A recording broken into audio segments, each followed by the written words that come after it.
sɔgɔmada fɛ nɛgɛ ɲɛ 7 tɛmɛna sanga 30 ye Mali kɔnɔ. An ka foli bɛ aw ye. VOA Bambara ka tabale gosika ye nin ye VOA Afrika kunnafoni turukalaw kan. Mariam Kuyate. Sɔgɔma nɛgɛ ka ɲɛ 7 o tɛmɛla ni sanga 30 ye. An lamɛnbagaw aw ni sɔgɔma. Bi ye tarata ye septembre kalo o tile 12 san 2023. Aw ka bi tabale kunnafoni bakurubaw olu de filɛ ninnu ye. Sufɛ bɔli dansigikɛla u la Tombouctou marabolo kɔnɔ. Ni hakilina in sigila sen kan gouvernement fɛ ka da mugujugu minnu cila ka ɲɛsi Tombouctou pankuru jigiso ma.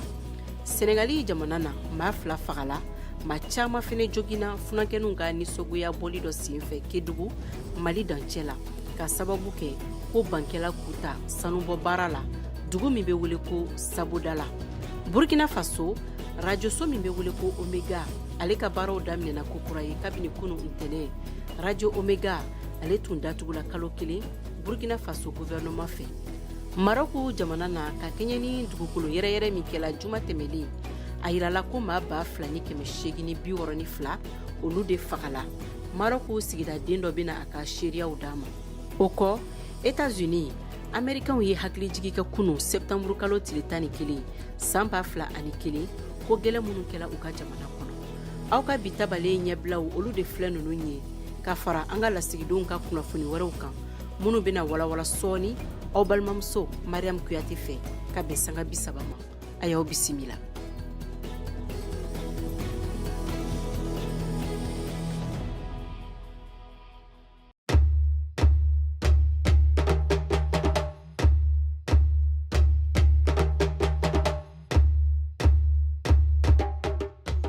An balimaw an b'aw bɛɛ lajɛlen fo a ka lamɛnli la. Nin ye tabali kɛnɛ sigilen ye.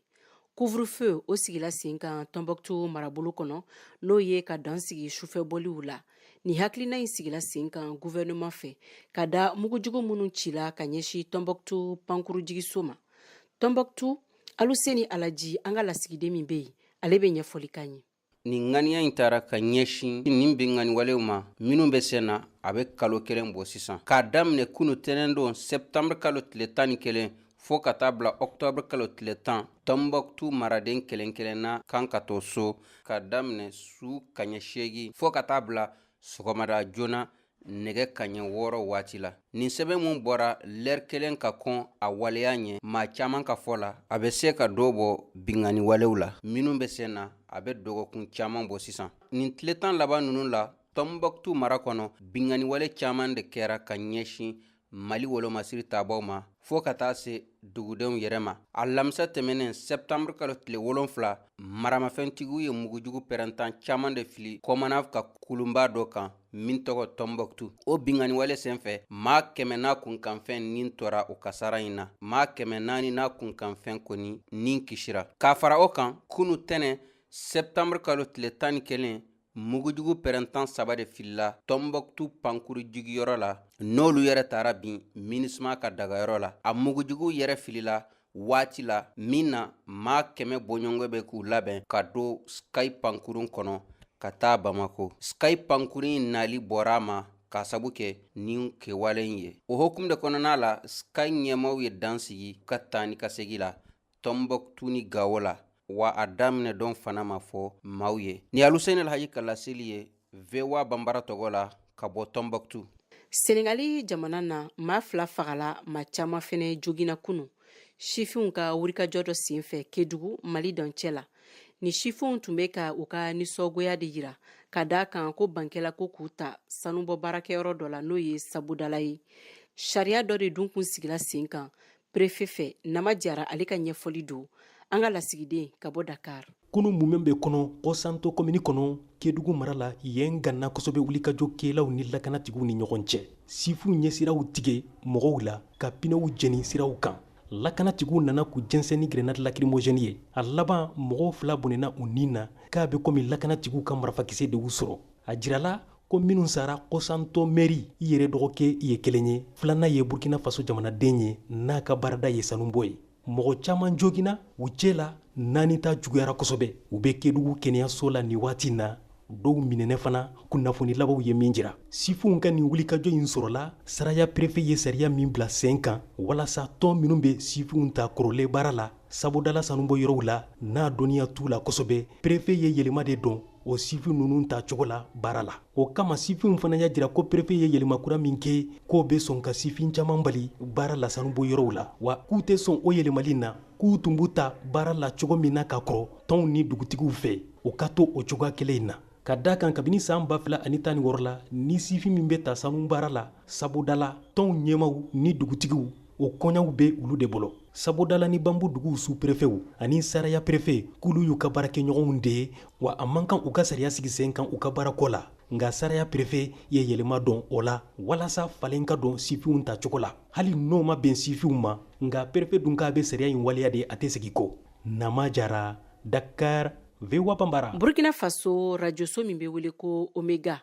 ale ka baaraw daminɛna ko kura ye kabini kunu ntɛnɛ radio Omega ale tun datugula kalo kelen Burkina Faso gouvernement fɛ a radio ɲɛmaw y'a yira k'u kɔni tɛna u yɛrɛ jalaki ko min ye u ka damakasi sɛbɛnw fɛnɛni ye ko na to kiritigɛlamaw ka bolo kan Wagadugu Kadet Traoré ale ka laseli do. Radio Omega émet de nouveau. Le gouvernement a levé ce dimanche la suspension décidée le 10 août dernier. Burkina Faso ka gouvernement tun ye dansigili min kɛ radio Omega ka kibaruya diw la o dansigili kɔni o wulila ka bɔ kalo kelen tɛmɛnin kɔ.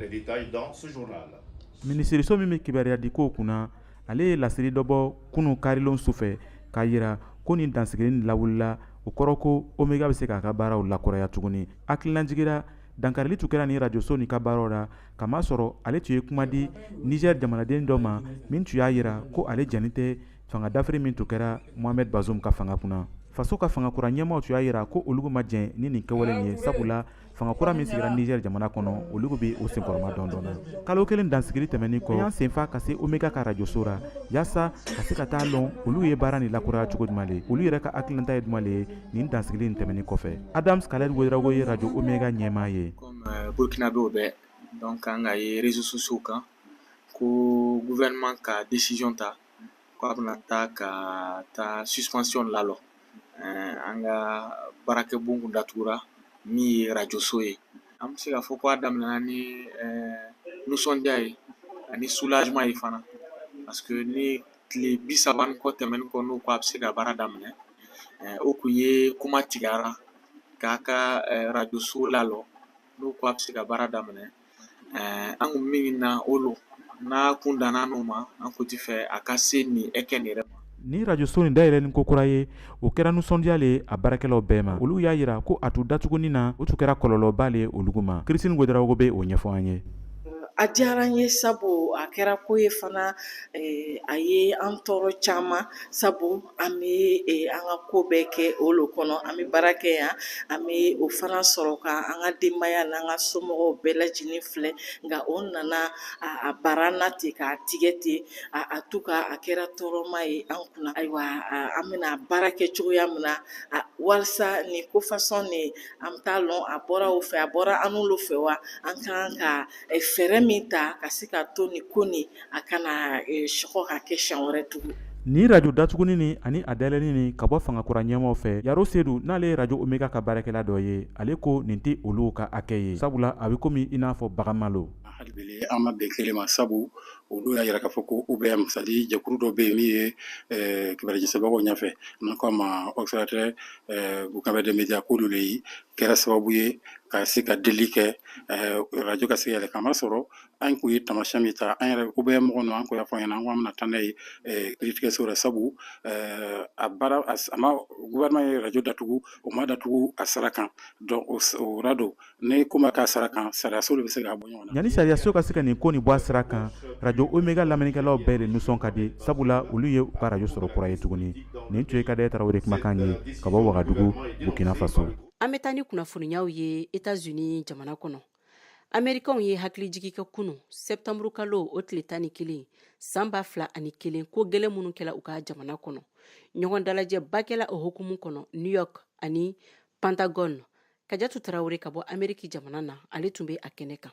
nin ye jatigɛwalew ka dankariliba nin ye ne a ɲɔgɔnma deli ka lawaleya fɔlɔ l'Amérique jamana kan san 22nan de ye New York bourse ye ɲɛnamayaliw kuntigɛ bi sɔgɔmada in na ne miniti 2 ɲɔgɔnna kumabaliya bilalen ka hakilijigin kɛ a kasara la ani mɔgɔ minnu nin tora a kasaraw la yelen bilala kasara nin bina so belebeleba 2 minnu kan ne a tɔgɔ ko World Trade Center o jɔlen tun bɛ kɛnɛ min kan yelen ninnu kɛlen bɛ tɛrɛ belebeleba 2 ye minnu bilalen bɛ munumunu kɔtigɛbaliw la ka bɔ fitiri waati la ka taa se fo fajirida ma ne mɔgɔw ka yeli bɛ se ka se a ma fo kilomɛtiri caman ni yɔrɔ jan ni ɲɔgɔn cɛla la yaasa ka hakilijigin kɛ ani ka tasibila kɛ mɔgɔ minnu nin tora kasara ninnu na ma Pentagon ɲɛmaw bɛ kan ka nin dankari jugu ni ka ɲɛsin l'Amérique ma ne a ɲɔgɔnma deli ka kɛ habada ni san 22nan de ɲɛnamaya ne hakilinajigin ye a taabolow la l'Amérique lakanabolow kotigiya nɔrɔbila waati kungurunin na bɛ muso min bolo ne a tɔgɔ ko Kathleen Hick ani ɲɛmɔgɔ wɛrɛw farala ɲɔgɔn kan ka kuma ta tasibila kɛnɛ kan Pentagon soba kɔnɔna na juma tɛmɛnen ninnu na Hick ye a yira k'a fɔ ko septembre kalo dankarili ye yɛlɛmaba de don jamana yɛrɛ ka lakana bolo baara taabolow la kosɛbɛ hakililajiginna jatigɛwale kɛlaw ye mɔgɔ ta pangurun de wele ku septembre kalo le 11 na san 2001 waati la ne ka ɲɛsin kɛniw ye u ma l'Amérique sɔrɔ ani sanni feere so belebeleba min n'a tɔgɔ tun ye ko World Trade Center ma New York ani Pentagon mun bɛ sigilen Arlington Virginie mara la a pangurun naaninan talen u fɛ u lagosira ne ka a labin foro dɔ kɔnɔna na Pennsylvania mara la ka da a kɔnɔ pasasew ka murutiriw kan ka ɲɛsin pangurun welekula ninnu ma a kasara ninnu taara falen ko mɔgɔ 3,000 ɲɔgɔnna bɔnɛni la u nin na an bɛ taa Maroc jamana na Sonia Bedadi ale ye jagokɛla ye Maroc jamana na dugukolo yɛrɛyɛrɛ min kɛla juma tɛmɛlen ale ye caman ye o koɲaw la kabini a don fo kana se bi ma a n'a jɛɲɔgɔnw bɛ ka dɛmɛ don tɔɔrɔ ye maa minnu sɔrɔ an ka maa welelen don kɛnɛ kɔnɔ sɔgɔmada in na a welela Mahmoud Kaba Jakite fɛ an ka jɛ k'u lamɛn. Sonia i ni ɲantuma i bɛ an bolokɔrɔ nin wagati in na ka dɔ fɔ an ɲɛnɛ dugukolo yɛrɛyɛrɛ kan min ye Maroc sɔrɔ juma tɛmɛlen ka dugusajɛ sibiri la ka babu in daminɛ i bɛ se ka mun fɔ an ɲɛnɛ i yɛrɛ kan. C'est Mahmoud, je me présente Sonia Begdadi. Ne tɔgɔ ye Sonia Begdadi n ye bololabaarakɛla ye Marrakech dugu la dugukolo yɛrɛyɛrɛ in a kɛra n yɛrɛ ɲɛna jumadon sufɛ ko in daminɛlen yala aw bɔra a kalama cogo di ko dugukolo yɛrɛyɛrɛ tun don. J'étais au restaurant sur une terrasse dans un hôtel connu de Marrakech. Ne tun bɛ dumunikɛyɔrɔ dɔ de la n'a bɛ fɔ restaurant Marrakech duguba kɔnɔ hôtelba dɔ la min lakodɔnnen don bɛɛ fɛ yɔrɔnin kelen an y'a ye yɔrɔ bɛɛ bi ka yɛrɛyɛrɛ hôtel kokow bi ka fara ka jigi jamaw girinna fan bɛɛ maaw ye wuli maaw ye kulew daminɛ yɔrɔ bɛɛ lajɛlen na nin tun ye ne suɲɛ fɔlɔ ye ka nin ko modèle ye ɲa la dumunikɛ assiettes chaises fɛnw bɛɛ balila ka feere kɛ ɲɔgɔn na ne tun bɛ terrasse de sanfɛ kɛnɛma ni mankan belebelema min ye n siran kosɛbɛ n yɛrɛ senkɔrɔ n tun ɲama la dugukolo bi ka fara maaw girinna fan bɛɛ fɛ. Le mouvement de foule était juste incroyable. Sonia, yala aw y'a dɔn cogo di ko dugukolo yɛrɛyɛrɛ tun don? On n'a pas été informé en fait, on est anw ma kunnafoni fosi sɔrɔ a kan an bɛɛ tun jatigɛlen don nɛgɛjuluw bɛɛ tun tigɛlen don nka wagati kungurunin kɔnɔna na u bɛɛ tilara ka na tuguni an y'a dɔn o de la ko dugukolo yɛrɛyɛrɛ tun don wa ko a fanga tun ka bon ka dama tɛmɛ o wagati de an sera k'a dɔn min tun kɛra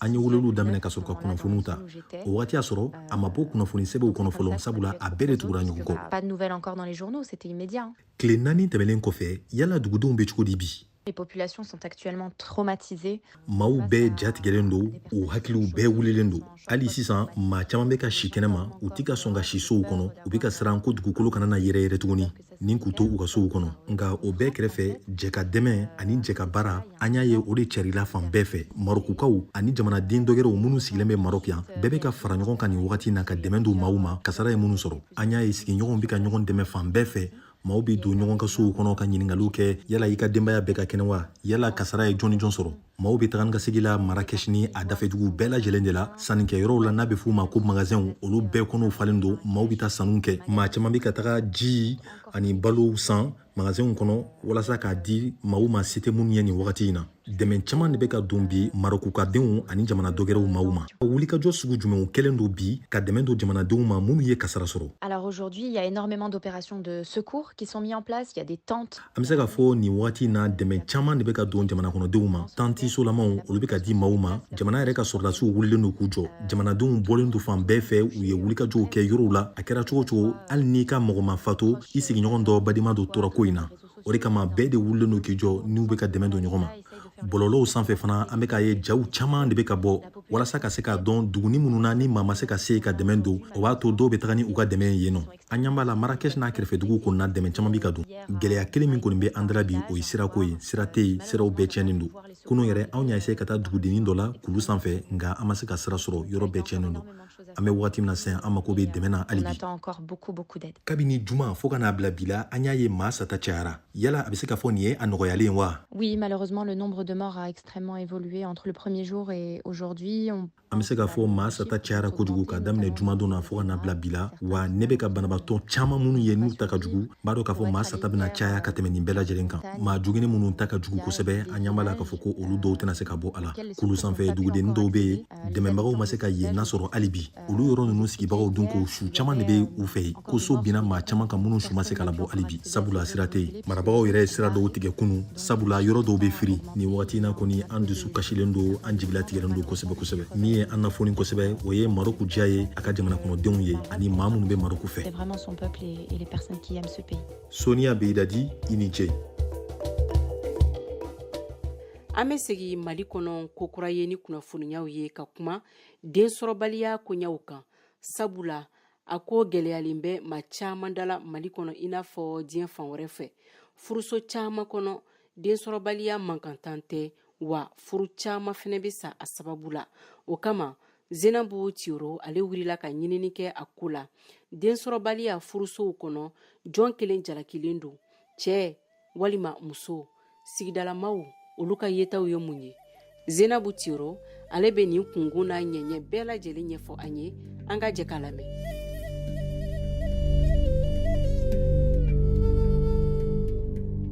bon bi mɔgɔw faamuyali ka dɔgɔ ne muso tɛ den sɔrɔ dɛ ne cɛ tɛ den sɔrɔ dɛ fɛngɛ de fanga t'a la dɛ a donna ta bɔra ta nin bɛɛ b'a la densɔrɔbaliya ye bana ye min bɛ maa caman sɔrɔ minnu si sera bange ma Mali kɔnɔ ni furuɲɔgɔnma min ma se ka den sɔrɔ kumana caman na i b'a ye k'a fɔ bolonkɔni bɛ ɲɛsin muso de ma Jibril Gindo ni ale ye feerekɛla ye ale b'a hakilinata fɔ an ye o koɲɛ kan a bɛ bɔ muso de la densɔrɔbaliya kɔnɔ sisan mɔgɔ ninnu bɛ yen n'o kɔrɔbayara dɔɔni tubabuw nana farafinw nɛgɛ ko alimɛtini de ye alimɛtini ka alimɛtini to i la fo ka i den sɔrɔ tɛmɛna wagati min na i bɛ wuli ka den ɲini hali n'a y'a sɔrɔ kumana caman bolonkɔni bɛ ɲɛsin musolakaw de ma ka tɛmɛ ni nin waleya ye i b'a ye kuma caman fana na fɛn min ye cɛlakaw ye densɔrɔbaliya sababu bɛ bɔ olu yɛrɛ la o ye kumakan ye Fatumata Jalo min ni ale yɛrɛ ye feerekɛla ye Bamako ale bɛ o sɛmɛntiya ne yɛrɛ kɔni bolo kɔni a bɛ sɔrɔ cɛli la ne bolo dɛ a bɛ sɔrɔ cɛli la tu vois parce que cɛ le bɛ den bila ka taa muso kɔnɔ ni problème bɛ cɛ la comment den bɛ se ka taa muso kɔnɔ ne kɔni fɛ cɛ de don ni dɔw ka fɔta la densɔrɔbaliya a sababu bɛ bɔ muso walima cɛ la maa caman wɛrɛ ka hakilinata la a sababu bɛ se ka bɔ ni maa fila ninnu bɛɛ lajɛlen na Mohamed Ongoyiba ale bɛ o maaw fɛ a bɛ se ka bɔ fila bɛɛ la parce que cɛ yɛrɛ dɔw bɛ u ka maniju denkisɛ t'a la fo a ka furakɛ de muso dɔw fana bɛ yen n'u bɔra tubabu ka fɛn kuntanw u b'olu ta dɔw yɛrɛ kɔnɔ n'u ye kɛra kaburu ye ka ban yɛrɛ muso dɔw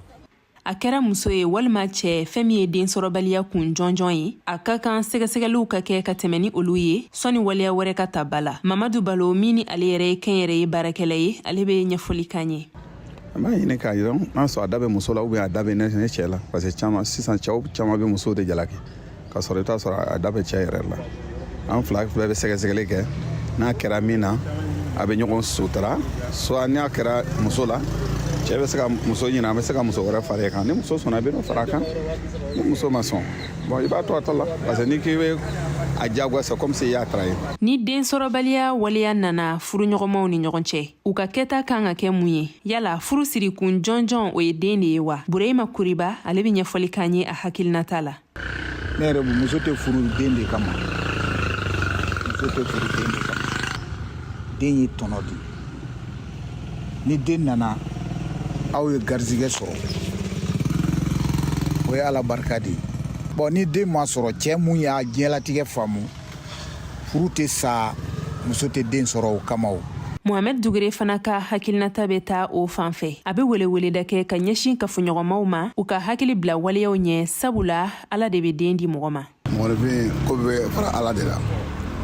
bon a bɛ se ka n'i ye dɔ muso furu fana a dɔw bɛ i bɛ filanan furu dɔrɔn san kelen sanfɛ muso fɔlɔ min tɛ ka kɔnɔ ta tuguni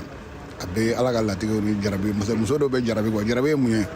u b'a fɔ ɲugun dɔw bɛ yen muso bɛ kɔnɔ dɔw kɔnɔ bɛ ɲugun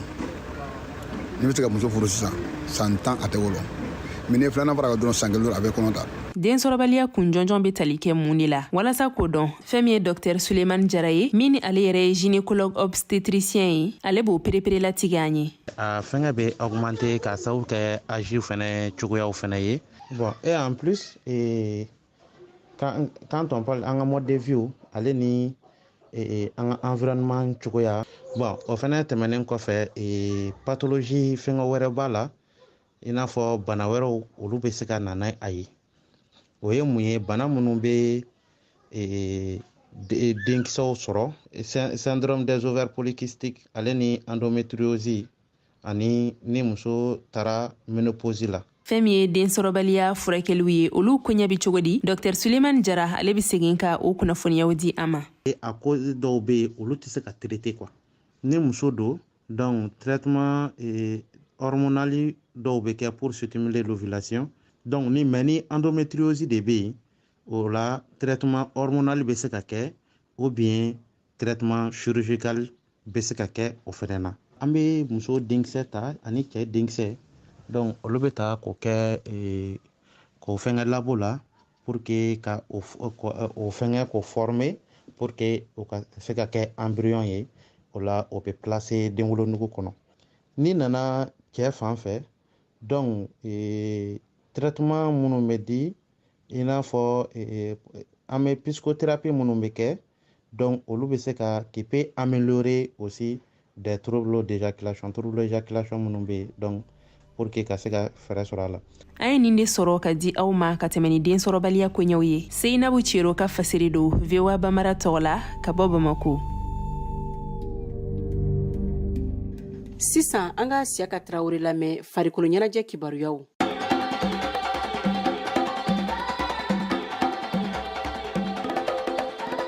sirantolanta kunda badenya ɲɔgɔn dan Côte d'Ivoire cɛ kɔrɔbalenw ni Mali taw ni ɲɔgɔn cɛ bi tarata don septembre kalo tile 12 san 2023 Côte d'Ivoire kaw fɛ ni nɛgɛ ɲɛ 20 dana gosira a ɲɔgɔndan bɛ daminɛ tiɲɛ don badenya ɲɔgɔndan don nka o dɔrɔn tɛ Côte d'Ivoire ni Mali furadama ka ɲɔgɔndan ma nɔgɔn a bɛ i n'a fɔ sinaya don Hamari Traoré Mali samatasɛgɛw forobatɔn jalatigi ka fɔ la. Côte d'Ivoire match u b'a fɔ match amical mais match amical kɔni tɛ yen c'est match mun don match ba don bɛɛ bɛ Mali ni Côte d'Ivoire ka rivalité dɔn an bɛ taga parce que a match ka di an bɛ taga match n'an sɔnna an bɛ taa match ɲuman kɛ ka essayer k'an ka jamanadenw lanisɔndiya ka se ka victoire kɛ ka a di Maliens ma parce que a mɛnna Mali ma gagné Abidjan et an b'an jija vraiment ka se ka jamanadenw lanisɔndiya o kɔni balontanna fɛn bɛ ka jouer n'i bɛ jouer ka jamana fɛ kɔni k'i ka jamana lanisɔndiya ka jamanadenw lanisɔndiya o de ye an ka objectif ka baara kɛ n'an ka staff ye ka se ka taa Abidjan ka se ka taa match ɲuman kɛ inshallah pour que ka se ka jamanadenw lanisɔndiya inshallah. Cheikhne Demba Mali samatasɛgɛ senkɔrɔmando tɔn UNASAB ɲɛmadankan y'a yira Côte d'Ivoire ni Mali ka ɲɔgɔn dan Cheikhli saba siri don Cheikhne Demba ka fɔla a bɛ ye kɛnɛ kan. Non seulement an bɛ ye kɛnɛ kan n b'a fɔ supporters ye fana Mali Côte d'Ivoire ne b'a fɔ n ko c'est bataille d'Abidjan o ye balontan min ye an ka kɛ fair play kɔnɔ mais a tɛ se ka kɛ an ka Maliens minnu bɛ yen f'u ka bɔ an bɛ min fɛ an bɛ taa ballon de ta ballonjani jɛ la. I bɛ mun fɔ Malidenw ɲɛna minnu bɛ Côte d'Ivoire n'u kan ka bɔ ka Mali senkɔrɔmadon la don. Fɔ n ko amical don parce que journée FIFA de don n'a fɔra amical mɔgɔw hakili la ten tɔ o tɛ ni Mali gagné na Mali bɛ noto ye kelen ye. I bɛ mun fɔ Maliens ɲɛna minnu bɛ Côte d'Ivoire. U ka bɔ a ka kɛ fair play kɔnɔ mɔgɔ si kana taa kɛlɛ la Côte d'Ivoire n ka supporters minnu bɛ yen grand griot ayiwa a ye wuli k'aw jɔ n bɛ fɛ n'an gagné Assimi ka dɔnkili dɔ bɛ yen min bɛ ka bɔ sa bɛɛ k'o dɔnkili da pour que équipe nationale ka galvaniser Mali ka gagné. Dɔnkili jumɛn i bɛ se k'o da. Assimi non Assimi ka dɔnkili donnen don o bɛ da parce que Aigle yɛrɛ ye président ye maintenant min ka di ye ka tɛmɛ o bɛɛ kan Côte d'Ivoire an ka supporters de ka ca ka taa buwa filɛ ma ka taa bila taa feere bɛɛ ka bɔ an ka taa ɲɔgɔn sɔrɔ terrain na mais an ka Ivoiriens k'an teri ye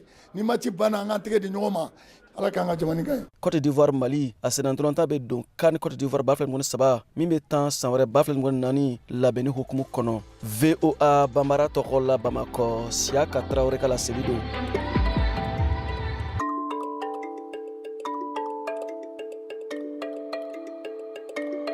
An ka Malidenw lamɛn u haminanko la ni waati in na.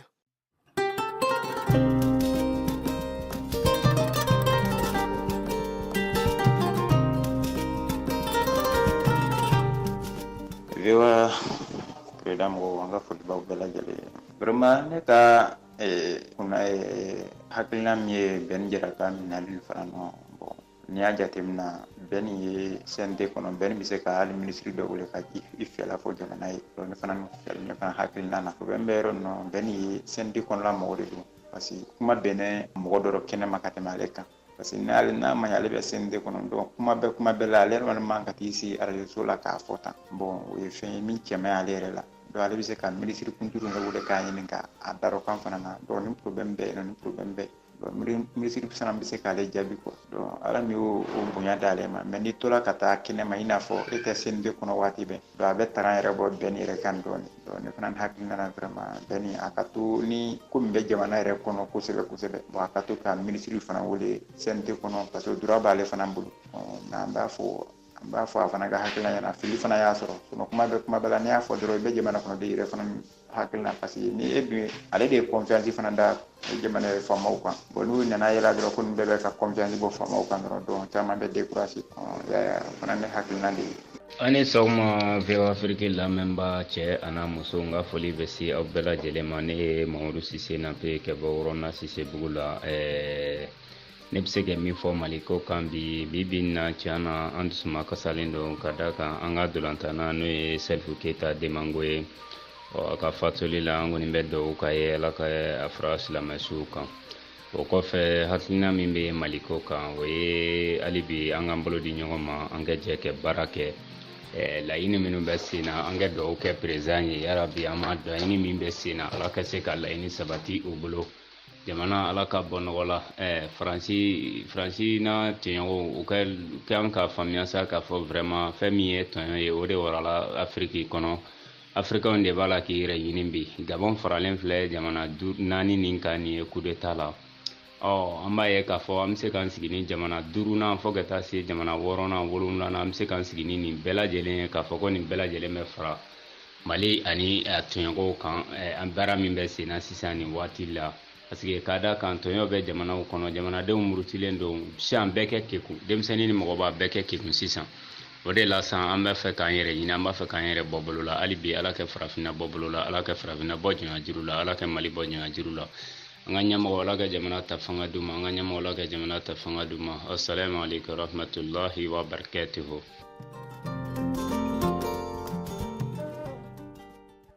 Salamu alaikum viwa Afrique lamel kala jamakulu bɛɛ Dramane Fane ka bɔ Bamanyare ne bɛ kuma farafinna kan ni farafinna ɲɛmɔgɔw kan a ye farafin bimajɛn da farafinna sɛgɛnna farafinna ɲanina ne t'a dɔn waati min na Ala bɛna ɲɛmɔgɔ d'an ma ɲɛmɔgɔ minnu tɛ siran nata kisɛ kelen tɛ ɲɛmɔgɔ minnu na ko farafinna filɛ sɛgɛn o sɛgɛnna ɲɛmɔgɔw de ka sɛgɛn ɲɛmɔgɔw dɛsɛlen don ka tiɲɛ fɔ tubabuw ye ɲɛmɔgɔw natara tubabuw la farafinna ɲɛmɔgɔw yɛrɛmaw tɛ ɲɔgɔn kan fɔ farafinna ɲɛmɔgɔw tɛ ɲɔgɔn fɛ n'o tɛ ni farafinna ɲɛmɔgɔw y'u kan kɛ kelen ye ni farafinna ɲɛmɔgɔw bɛnna ka tiɲɛ fɔ tubabuw ye farafinna jamana si kana bɔ si kɔkɔrɔ ni problème nana min ka so bɛɛ lajɛlen ka jɛ ko k'a kunna donni ye tubabuw tɛ solution sɔrɔ an na ni Mali ye tiɲɛ fɔ tubabuw ɲɛna ni Burkina ye tiɲɛ fɔ tubabuw ɲɛna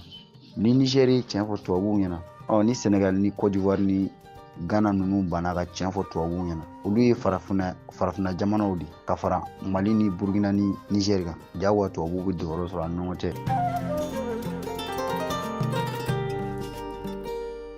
an tɛ sɛgɛ a fɔli la aw ye tabali kɛnɛ ye aw bɛɛ lajɛlen de ta ye aw haminanko mana kɛ fɛn o fɛn ye a y'an ka nɛgɛjuru sira kɔgɔri n'o ye 01 20 24 30 47 16 musolakaw a ye weleli kɛ ka caya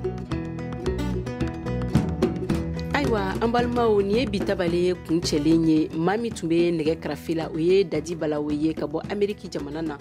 ni laselikɛla ne yɛrɛ fɛ Mariam Kuyate ka bɔ Bamako an b'aw bɛɛ lajɛlen fo ka foli kɛrɛnkɛrɛn ka lase an baaraɲɔgɔnw ma minnu b'an dɛmɛ nin baara in kɛ ko ɲuman na Mali kɔnɔ ani Mali kɔ kan an tɛ sɛgɛ a fɔli la aw ye an ka nɛgɛjuru sira o labilalen don aw bɛɛ lajɛlen ye n'o ye 001 20 24 30 47 16 yasa aw ka se ka aw ka cikanw to an ye ni Ala ma baasi kɛ sini sɔgɔma nɛgɛ kaɲa 7 tɛmɛlen ni sanga 30 ye ne bɛ aw la sɔrɔ kunnafoni kura wɛrɛ kɛnɛ kan aw ni ce aw ka tulomajɔ la Ala ka tile hɛrɛ